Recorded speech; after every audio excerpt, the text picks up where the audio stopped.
I still remember that night as if it were burned into my memory, a night when everything I thought I knew about loyalty and love shattered into irreparable fragments. It began with a knock at the door that seemed to echo through the hollow chambers of my heart. I sat in the darkened living room, nursing a glass of bourbon and replaying the muted sounds of a party in my mind, when my wife staggered in. Her disheveled state was immediately apparent. A haze of spilled perfume clung to her like a desperate secret, her eyes glazed with the residue of inebriation, and to my utter disbelief, not a trace of underwear graced her figure. She slurred a greeting, a half-hearted, "Hi, babe," but her tone was laced with an arrogance that had always unsettled me. I say unsettled because even then, I suspected that beneath her drunken bravado lay a multitude of lies and betrayals. In that moment, a cold realization washed over me. I had long suspected her unfaithfulness, the furtive phone calls, the secretive smiles in the mirror. Yet, when confronted with evidence, she had always managed to twist the truth, painting herself as a victim of circumstance. But tonight was different. Tonight, her aura of denial was shattered by the sheer absurdity of her appearance, and I knew that the time for quiet contemplation was over. Without uttering a single word, I rose from my seat and left the apartment, locking the door behind me with a finality that felt like the closing of a chapter that, unbeknownst to her, was about to be rewritten in blood and revenge. The night outside was cool and unfeeling, a mirror of my own resolve. I walked with a measured step, each stride heavy with purpose, my mind already mapping out a plan of retribution that I had nurtured in silence for months. I recall the bitter taste of betrayal mingling with the taste of the bourbon on my tongue as I wandered through empty streets, the neon lights of rundown bars and forgotten corners reflecting my inner desolation. The memories of our happier times, when trust was the foundation of our union, now felt like cruel illusions. I had been deceived, manipulated by a woman who wore her infidelity like a badge of honor. She had, over time, become a master of deceit, charming on the surface, yet venomous underneath. And now, as the city hummed with its indifferent nocturne, I vowed that her reign of lies would come to a grisly end. In the silence of the night, my thoughts turned to the first time I had suspected her of cheating. It was subtle at first, a misplaced lipstick, an unexplained phone call, a whispered conversation when I wasn't looking.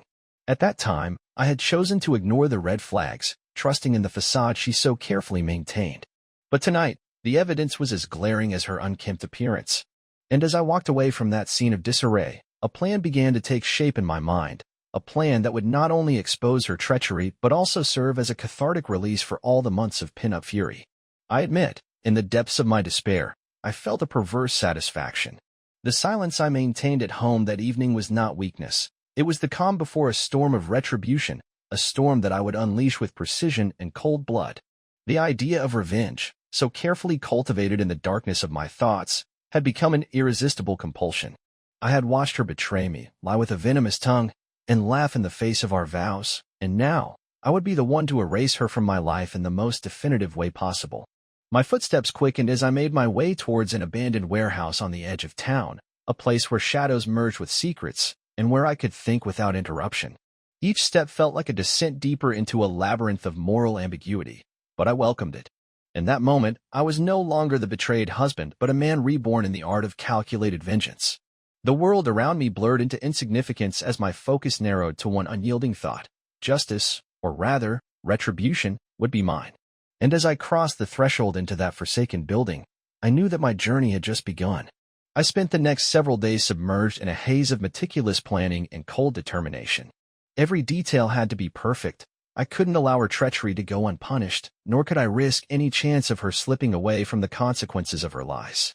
In the quiet hours of dawn, while the world still slept, I revisited every moment of our shared past, each smile, each whispered promise, and distilled them into a ledger of betrayal. Every memory was now a line item in the account of her deceit.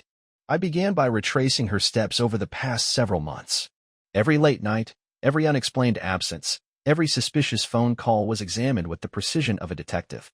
I infiltrated her social circles, gathering snippets of overheard conversations and hidden messages that confirmed what I had long suspected. She was entangled with a man who wasn't me. Yet, she maintained her facade at home, dressing up her lies with venomous charm. When questioned, she always had a slick retort ready, a casual dismissal of any accusation that dared to tarnish her image. The turning point came unexpectedly. One evening, as I followed her discreetly to an upscale bar downtown, I witnessed a scene that made my blood run cold. There she was, surrounded by a cadre of sycophants, laughing with an ease that stung. But it wasn't the merriment that unsettled me. It was the way she casually tossed off a remark about sleeping with someone who actually cared. Her voice was brash, devoid of remorse, as if she believed that loyalty was a relic of a past era. In that moment, I realized that her heart had been irretrievably corrupted by arrogance and cruelty. Armed with this evidence, I decided that the stage was set for a confrontation that would be as much a performance as it was an act of revenge. I arranged a private meeting at a discreet, upscale restaurant that she frequented. I sent an anonymous invitation suggesting that we resolve our differences in person, a final chance to set things straight. She accepted without a trace of hesitation, her confidence unshaken. I knew she saw this as an opportunity to further manipulate the narrative, to cast herself as the aggrieved party even as she reveled in her debauchery. The night of our meeting was a study in contrasts. I arrived early, dressed impeccably and exuding an air of calm control. The restaurant was dimly lit, filled with hushed conversations and the clink of fine china, a setting that belied the turbulence of what was to come. I sat in a secluded corner, where I could observe every nuance of her arrival. When she finally entered, her entrance was as dramatic as her personality. Clad in a slinky dress that left little to the imagination, her makeup artfully applied despite the evidence of her earlier debauchery. Her eyes sparkled with the same careless mirth that had haunted that fateful night. We exchanged pleasantries that were as shallow as the excuses she had offered in the past. I maintained my silence at first, letting her ramble on about her latest exploits, her words dripping with insincere charm. She boasted about her ability to manipulate the truth, her laughter punctuating the bitter irony of the situation. It was then that I revealed a subtle smile, a silent acknowledgement that her web of lies was unraveling. I listened intently, each word another nail in the coffin of her deceit. The conversation shifted when she made a cutting remark about my lack of ambition, an insult that belied the true nature of her character. I leaned forward, my voice steady and cold as ice, and in that moment, I began to unravel the meticulously constructed tapestry of her falsehoods. I recounted every instance of her infidelity, every time she had dismissed my concerns with a sneer. Her eyes widened ever so slightly, a micro-expression of guilt that she fought desperately to conceal. But I wasn't finished. I mentioned the evidence I had gathered, a damning collection of messages, photos, and whispered confessions overheard in the dark corners of the night. Her facade began to crack, the perfect mask of confidence now marred by the stains of her own dishonesty. Yet, she clung to her arrogance, insisting that the evidence was fabricated, that I had somehow twisted the truth to justify my own shortcomings. She tried to turn the tables, painting me as the jealous, insecure husband, while she portrayed herself as a free spirit unburdened by outdated notions of fidelity. But her words rang hollow in the face of incontrovertible evidence. The room grew tense, the air charged with the imminent collision of two irreconcilable truths. I left the table abruptly before the confrontation could fully erupt, excusing myself with the pretense of needing fresh air. In that moment of exit, I felt the weight of my decision, the point of no return. I would not let her continue to walk away with her falsehoods intact. The plan that had germinated in the darkness of my despair was now ready to bear its bitter fruit. The seeds of revenge had been sown, and I was determined to see them grow into a harvest of retribution. Outside, the cool night air was a stark reminder of the reality that awaited her. I glanced back at the restaurant, my eyes cold and unyielding, knowing that every moment now brought me closer to the final reckoning. The calm before the storm was over. Now, the tempest of my vengeance was about to be unleashed, and nothing, not even her cunning lies or callous arrogance, could stop it. After leaving the restaurant that fateful night, I returned to my apartment with a storm of thoughts raging inside me, a maelstrom of anger, betrayal, and the cold, calculated promise of retribution. In the solitude of my study, surrounded by scattered evidence of her deceit, I began to piece together every fragment of our shattered past. Each photograph, every whispered confession and half-truth, was meticulously catalogued as a testament to her lies. I was no longer the passive victim.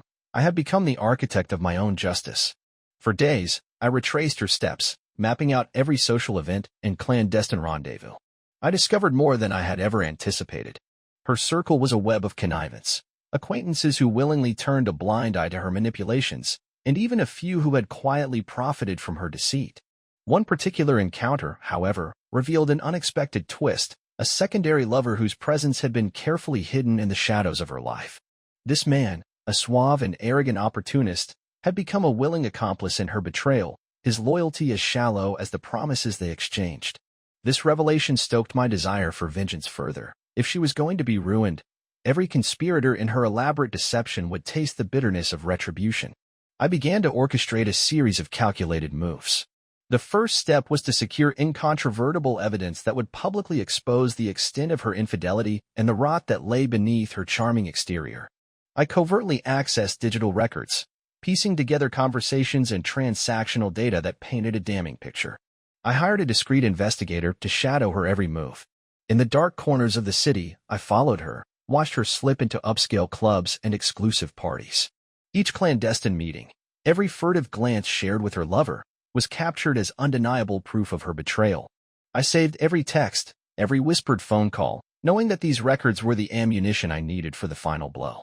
Yet as I delved deeper into this labyrinth of deceit, I discovered another twist that chilled me to the bone. In the midst of compiling my evidence, I received an anonymous message, one that hinted at an even darker secret, one that could topple the carefully constructed facade of her double life.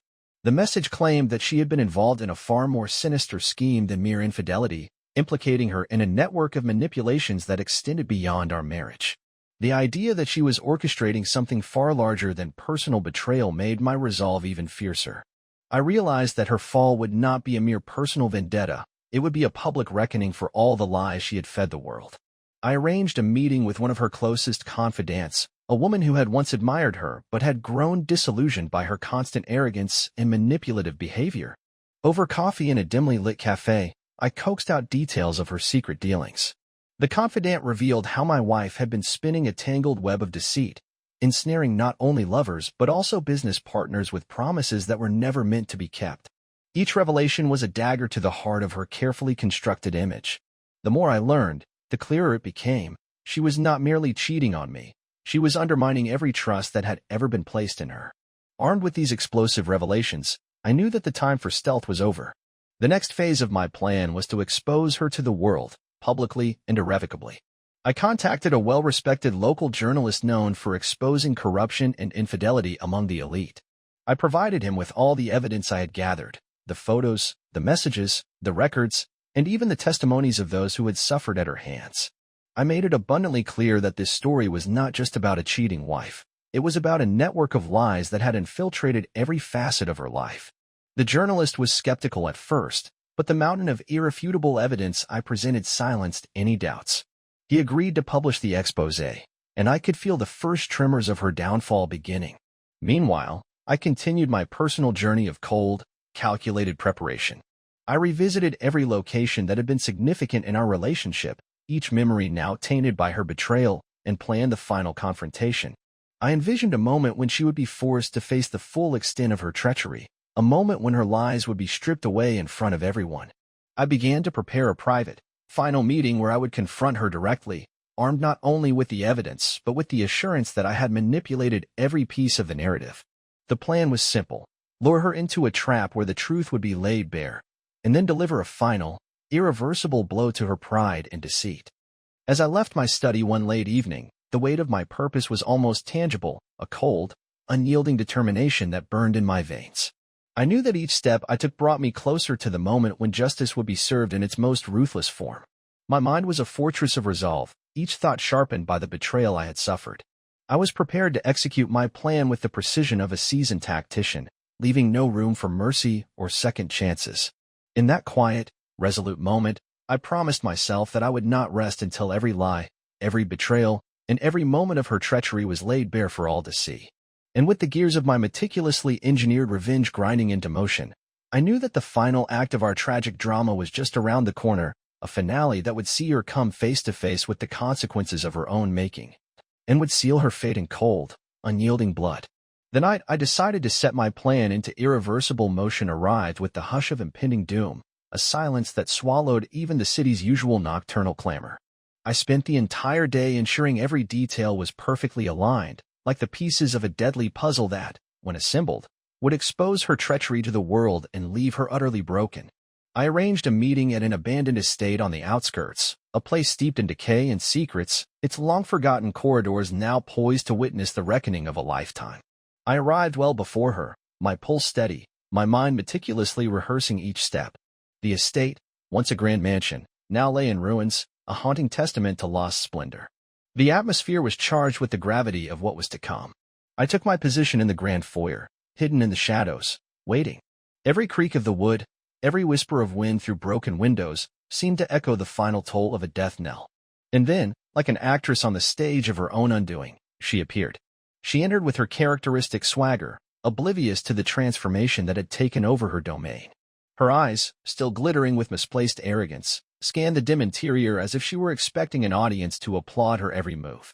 Dressed in a provocative outfit that betrayed her usual pretense of control, she carried herself with the same brazen attitude that had led her down this path of deceit. But tonight, that attitude would be her undoing. Before she could settle into the mansion's ornate parlor, I stepped from the shadows. My voice was calm, almost tender, as I greeted her. "You've led quite the life, haven't you?" I said, each word laced with the cold precision of a man who had long been planning this moment. Her initial smirk faltered for a split second, a crack in her impenetrable facade, but she quickly masked it with a dismissive laugh.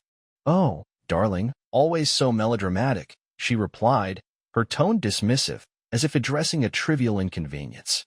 I did nothing to hide the evidence I had gathered, a dossier of damning photographs, heated text messages, recordings of her callous conversations. With deliberate calm, I began recounting the litany of her betrayals. I recited every lie, every cruel remark, every calculated moment of infidelity. For a while, she tried to deflect, her voice rising in a cascade of insults, calling me jealous, weak, even paranoid. Yet, with every accusation she hurled, the weight of her guilt grew heavier. I watched her, my expression unchanging, as her confident veneer slowly dissolved into panic. Just when it seemed she might muster a feigned innocence, I revealed the final twist, a recording of a heated conversation with her so-called confidant. In that conversation, the woman had unwittingly admitted to orchestrating a cover-up to protect her partner's reputation. The shock in her eyes was unmistakable. She attempted to lie, to insist that the recording was doctored, but the dam had broken. Her carefully constructed world of lies was collapsing around her. As she stammered for an excuse, I made my next move. With a voice that carried the finality of a death sentence, I informed her that every detail of her sordid escapades was now public. "You thought you could hide behind charm and deceit," I said, my tone eerily calm, but the truth is a relentless force. "Tonight, you will face what you've sown." Her protest was wild, desperate, a futile attempt to reclaim control as I methodically laid out the evidence. But the trap was deeper than she imagined. Unbeknownst to her, I had arranged for her closest allies, those she had manipulated and betrayed, to be waiting in the wings.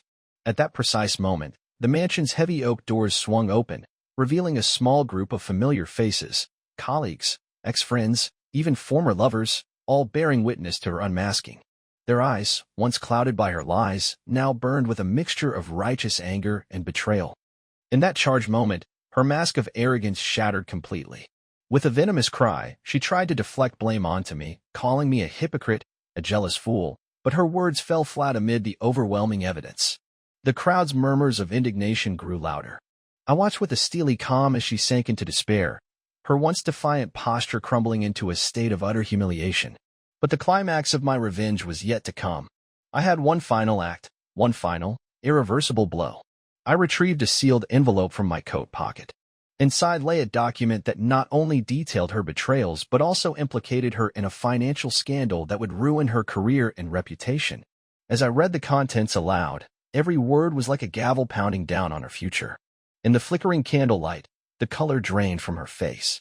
The realization that her carefully curated life was now tainted by undeniable evidence was a punishment more severe than any physical harm. For a brief moment, as she choked on the bitter taste of her impending downfall, I allowed myself a cold, triumphant smile. Here was a woman who had deceived everyone she touched, now cornered by the very lies she had spun. In that silence, as her tears began to fall, I stepped closer, my voice barely above a whisper. This is the reckoning you brought upon yourself." My words, delivered in calm, measured tones, were the final nails in her coffin. In that decaying mansion, amidst the echoing sounds of betrayal and ruin, I realized that revenge is not a burst of uncontrolled rage. It is a meticulously orchestrated symphony of justice. And tonight, I had conducted it to perfection. After the fallout at the ruined mansion, I disappeared into the shadows of my own mind, a mind now sharpened by a singular purpose. The public exposure of her countless lies had left her reeling, her once impregnable arrogance replaced by a raw, palpable panic. Yet even in that moment of apparent defeat, I knew her story was far from over. Revenge, as I had learned, was a multifaceted art, and I had only just begun to play my part.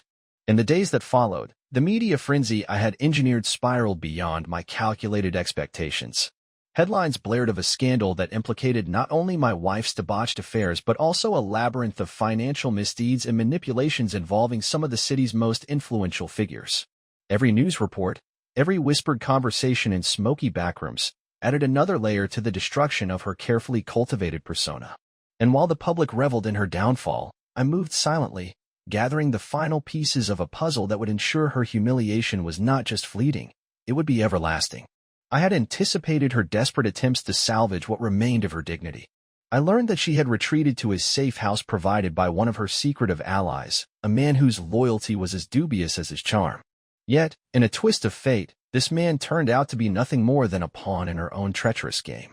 Through discreet inquiries and the careful monitoring of his communications, I uncovered evidence that he was planning to betray her, seeking a cut of the spoils once she was ousted from her social and financial standings. Instead of allowing this internal strife to dissipate, I saw an opportunity to compound her misery. I arranged a clandestine meeting with him under the guise of a truce. In the dim light of a forgotten parking garage, I confronted him with the cold, unyielding facts of his impending betrayal.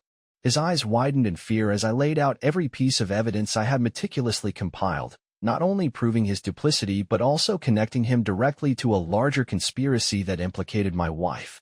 With a voice devoid of pity, I made it clear, either he turned fully informant and assisted in cementing her downfall, or he would find himself facing consequences far more severe than a ruined reputation. The fear that radiated from him was almost palpable, and in that moment, I knew that the net was tightening around her. Meanwhile, my wife's situation was deteriorating at an exponential rate. Calls from former friends turned into ominous voicemails, and threatening letters began to appear at her doorstep. Each message was a chilling reminder that no one, not even someone as cunning as she, could escape the reach of her own lies.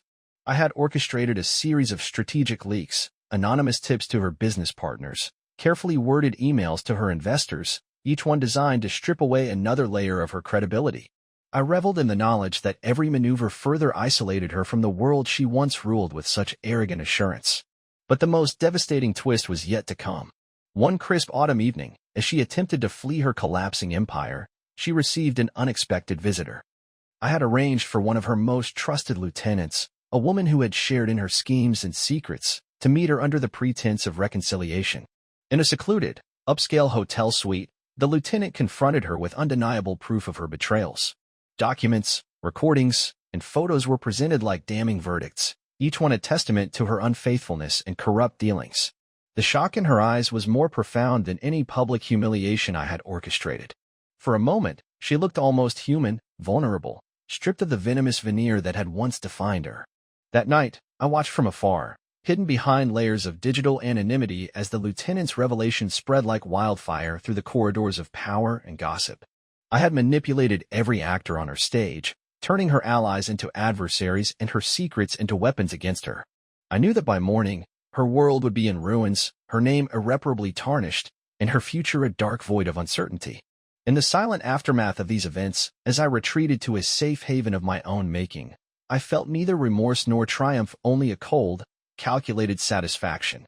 Revenge, I had discovered, was not about the impulse to harm, but the art of dismantling a life piece by piece, until nothing remained but the bitter ashes of regret.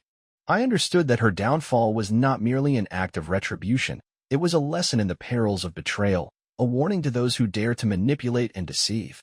And so, in the depths of my solitude, as I reviewed the chain of events that had led to this point, I realized that every twist, every betrayal, even the one orchestrated by her own hand, had been an integral part of a symphony composed in the key of cold, unyielding justice.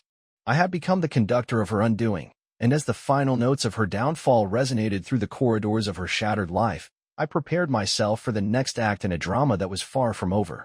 In the days that followed the public humiliation, the atmosphere around my wife grew more toxic and unpredictable. I had become a specter in her once glamorous world, a force whose inexorable momentum left her scrambling in a maze of lies and half-truths. Yet, the deepest part of me knew that her ruin was not complete.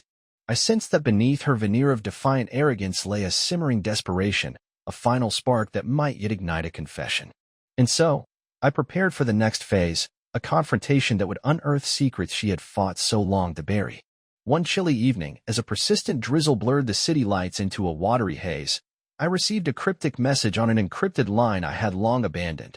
The sender, whose identity I could only guess at, warned me that my wife had arranged an emergency meeting with someone from her past, a man whose name I'd hoped was long forgotten.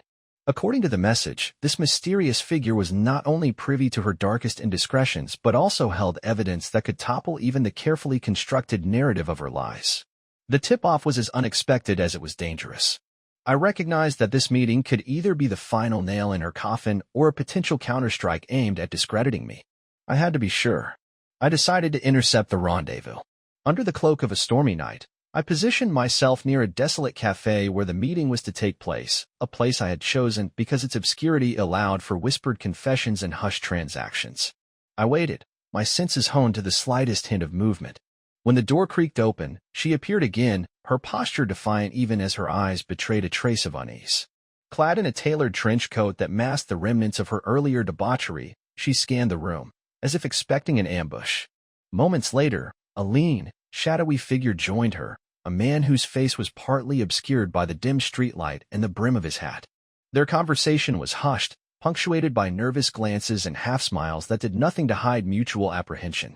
I strained to catch their words, my hidden recorder capturing fragments of their dialogue.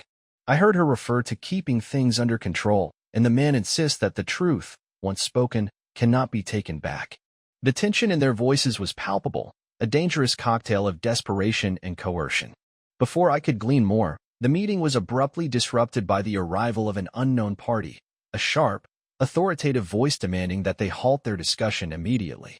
In the ensuing confusion, I managed to secure a clear audio recording of a heated exchange that revealed more than I had bargained for. My wife was pleading with this newcomer, her voice cracking as she admitted, almost in a whisper, "I never meant for it to go this far. I was trying to fix things."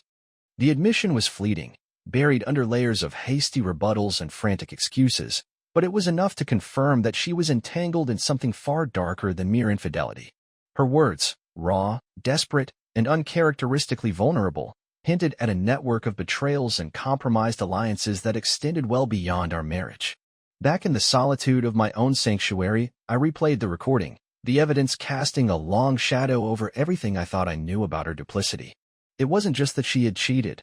It was that she had woven herself into a fabric of deceit that could destroy lives, mine included. The shock of her confession, however brief, stoked a fresh wave of resolve. I realized that the man who had interrupted their meeting was likely an accomplice of hers, someone whose loyalty had been secured by promises of protection or profit. This revelation added yet another layer to the labyrinth of her treachery. With every new piece of evidence, my plan for retribution grew more elaborate and, in my mind, inevitable. I decided it was time to tighten the noose around her fragile web of lies. I contacted the journalist once again, this time armed with the audio recording and corroborated details that linked her to a broader criminal network, a network that could implicate powerful figures in the city's elite. The journalist's interest was immediate, and he promised an exclusive exposé that would leave no stone unturned. I made sure that every shred of evidence was irrefutable, every statement corroborated by independent sources. Yet, amidst all this orchestrated chaos, a final twist began to unfurl. Late one night, as I reviewed a new set of encrypted messages on my secure server, I noticed an unexpected anomaly, a message from her. It was short, almost apologetic in tone, a stark departure from her usual arrogance. "I'm sorry," it read, followed by a string of indecipherable numbers and a single, haunting line, "Meet me alone. It's time you knew everything." The message sent a jolt through my carefully constructed plans. Was this a genuine olive branch, a moment of contrition after being cornered? Or was it yet another ruse, a final act of manipulation designed to make me lower my guard? I agonized over the decision. The idea of meeting her one last time held the promise of uncovering the full extent of her deceit, a chance to finally witness the truth behind her lies. But it also carried the risk of exposing me to vulnerabilities I had so meticulously shielded. After hours of deliberation, I resolved that I could not allow her to control the narrative any longer. I replied with a terse acceptance, setting the stage for what might be the ultimate reckoning. As the appointed hour neared, I prepared for our final encounter. Every instinct screamed caution, but my resolve was unyielding. I knew that in this final confrontation, the scales of justice would finally tip, and every hidden secret would be laid bare in the harsh light of truth. Whether this meeting would yield the closure I craved or serve as a catalyst for an even deeper descent into darkness, I had reached a point of no return. The echo of her whispered apology haunted me, a stark reminder that even the most venomous of hearts can harbor a flicker of regret, an ember that might, in its own way, fuel the final act of our tragic, irreversible drama. The night of our final meeting was a symphony of tension and inevitability. I had chosen an isolated, abandoned manor on the city's outskirts, a crumbling relic where the echoes of the past mingled with the weight of impending judgment. The manor, draped in shadows and silence, was the perfect stage for a confrontation that had been years in the making. I arrived early, every sense alert, my mind sharpened to a razor's edge by months of meticulous planning. I set my eyes on the grand, dilapidated foyer, where the interplay of light and darkness promised to mirror the twisted duality of our shared history. When her message had come, "I'm sorry. Meet me alone. It's time you knew everything," I had hesitated only a moment before accepting the invitation. The invitation was both a lure and a gauntlet thrown at my feet, a final attempt by the woman who had so brazenly betrayed me to control the narrative. But control had long since slipped from her grasp. I had spent countless nights gathering every scrap of her duplicity, every lie, every betrayal. Tonight, all those sins would be laid bare.